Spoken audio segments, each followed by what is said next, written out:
안녕하세요. 저는 라디오 DJ를 맡은 이 목사입니다. 바쁜 일상을 보내시는 성도님들을 위해 오늘도 믿음의 본질 우리는 무엇을 믿는가라는 책 가지고 성도님들과 함께 하겠습니다. 자, 볼륨을 적당히 높여주시고 이제 시작합니다. 믿음의 결과는 하나님이 우리를 그분 안으로 들어오도록 허락하시는 것이요 우리가 그분 안으로 들어가는 것이라 했다. 이것을 우리는 간단하게 구원받는다라고 말한다.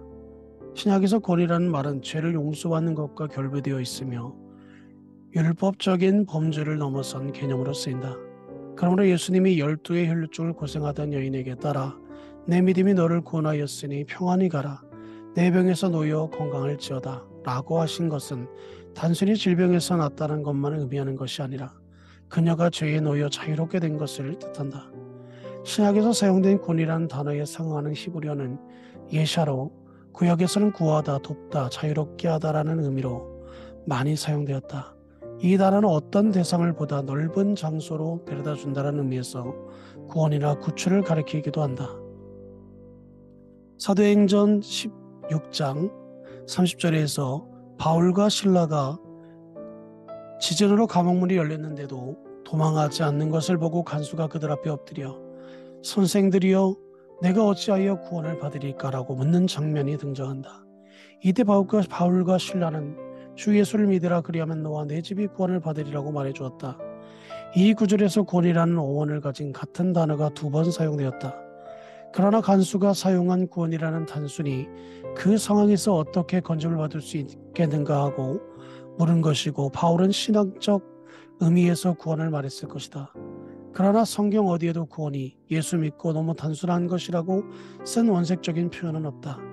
이것은 구원을 너무 단순한 것이다. 기독교의 진리를 너무 단순하게 요약해서 표현하면 그 의미가 전혀 달라질 수 있다는 것을 보여주는 신뢰라고 할 수 있다.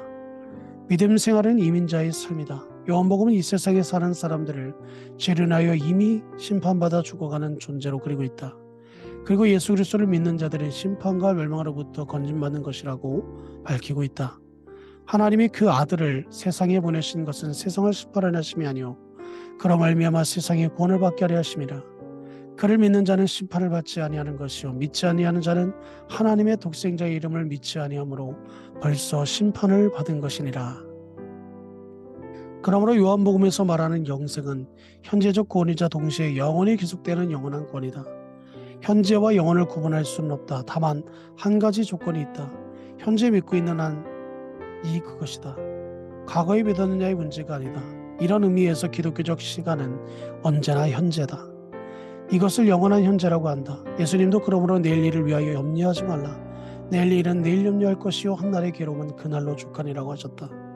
현재 이 자리에 강조한 말씀이다.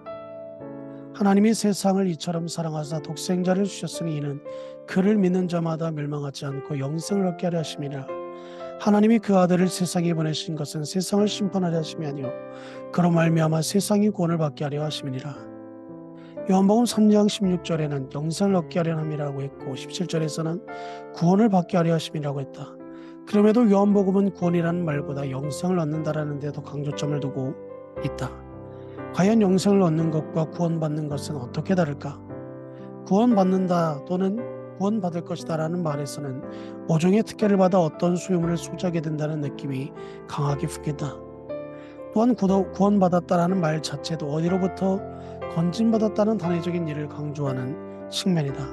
그래서 자칫 구원을 받아서 소유함으로 이것은 변할 수 없다고 오해하게 만들 위험성이 있다. 한편 영생은 영원한 생명을 누린다는 의미다. 영원한 생명이라는 말은 대단히 포괄적인 표현이다. 육지에서 영원까지 그리고 현재에서 영원까지 포함하는 말이다. 요한복음은 죄와 심판으로 죽어가는 사람들이 예수 그리스도를 믿음으로 건진받아서 하나님과 함께 영원히 사는 것을 가리켜 영생이라고 했다. 그러므로 구원이 건진받는 것 자체의 감격을 강조한다면 영생은 건진받은 후의 상태를 강조하는 개념이다. 즉 영생은 소유와 관계된 것이 아니라 영원하신 하나님과 관계된 삶을 말한다. 성경의 초기 가족들이 구원을 강조했다면 보다 후대의 책들에선 대부분 건진받은 후의 생활을 강조한다. 요한복음, 히브리서, 유다서, 요한일서 그리고 요한계시록이 모두 그리하다. 사도행전도 사실은 건진받은 사람들이 어떻게 살아야 하는가를 가르치는 책이다. 초기 작품에 속하는 바울 서신들의 내용도 단순히 구원받은 사건에만 집착하지 않는다. 도리어 구원받은 것과 그 후의 생활에 초점을 맞추고 있다. 로마서는 믿음으로 구원받는 것과 그 후의 영생의 삶을 균형 있게 기록한 책이다. 그러므로 이제부터 구원받았다는 말과 함께 영생을 얻었다는 말을 사용함으로써 균형 잡힌 신앙생활을 추구할 필요가 있다. 믿음, 구원 그리고 영생을 총체적으로 명확하게 설명해 주는 것이 소위 중생이라고 하는 거듭남이다. 거듭난다라는 말은 위에서 태어난다 또는 다시 태어난다는 뜻이다. 다만 중생이라는 명사형은 추상적이고 감성적인 느낌을 주므로 오해될 소지가 많다는 점을 지적해두고 싶다. 예수님과 니고데모의 대화를 살펴보자. 그런데 바리새인 중에 니고데모라고 하는 사람이 있으니 유대인의 지도자라. 그가 밤에 예수께 와서 이르되 라비여 우리가 당신은 하나님께로부터 오신 선생인 줄 아나이다. 하나님이 함께 하시지 아니하시면 당신이 행하시는 이 표적을 아무도 할 수 없음이니이다. 예수께서 대답하여 이르시되 진실로 진실로 내게 이르노니 사람이 거듭나지 아니하면 하나님의 나라를 볼 수 없느니라. 니고데모가 이르되 사람이 늙으면 어떻게 날 수 있사옵나이까? 두 번째 모태에 들어갔다가 날 수 있사옵나이까? 예수께서 대답하시되 진실로 진실로 내게 이르노니 사람이 물과 성령으로 나지 아니하면 하나님의 나라에 들어갈 수 없느니라. 니고데모는 예수님이 하나님의 나라로부터 오신 분이라고 지켜 세웠다. 그러나 예수님은 주제를 하늘나라로 바꾸어 대답하셨다. 사람이 거듭나지 아니하면 하나님 나라를 볼 수 없다고 하신 것이다. 예수님은 다시 나지 아니한 사람은 하늘나라를 볼 수 없는데 당신이 어떻게 하나님 나라를 이해할 수 있느냐고 반문하심으로 니고데모가 하나님 나라 밖에 있다고 몰아붙이신 것이다. 또 늙었는데 어떻게 어머니 뱃속에서 다시 들어갔다가 나올 수 있느냐고 묻는 니고데모의 질문에 예수님은 진실로 진실로 이르노니 사람이 물과 성령으로 나지 아니하면 하나님 나라에 들어갈 수 없다고 대답하셨다. 예수님의 말씀은 하나님의 나라를 보는 데서 들어오는 것으로 발전했다.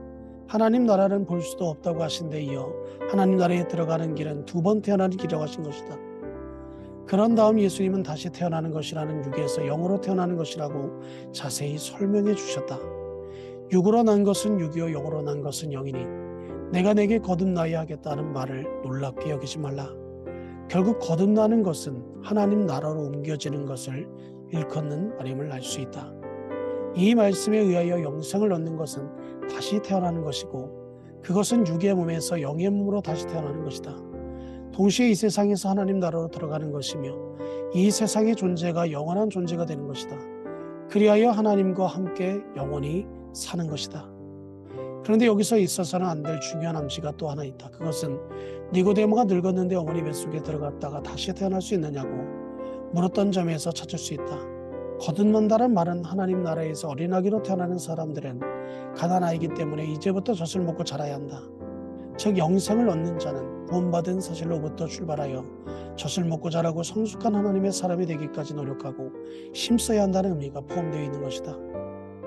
텔러스 교회로부터 초청을 받고 미국 목회를 시작했을 때 노예 임원들이 나에게 이런 질문을 던진 적이 있다. 이민자란 무엇이라고 생각하느냐? 나는 즉시 이민은 죽고 사는 것이라고 대답했다. 이민은 떠나면서 나는 죽음을 실감했다. 그리고 다른 나라에 태어났다고 느꼈다. 미국에 와서는 마치 어린아이처럼 모든 것을 다시 익히고 배워야 했다. 나는 거듭남을 말할 때마다 항상 이민을 생각한다. 예수님이 말씀하신 의도도 아마 이런 의미일 것이다.